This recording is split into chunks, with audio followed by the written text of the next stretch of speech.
Hi friends, আসসালামু আলাইকুম। আজকে আমি আর আমার মা একটা মালপোয়া তৈরি করব।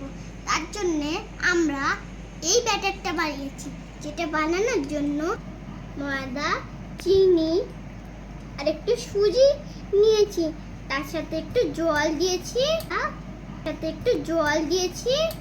আর এখন আমি সেই ব্যাটারটাকে গুলতে গুলতে আমরা ব্যাটার তৈরি করেছি।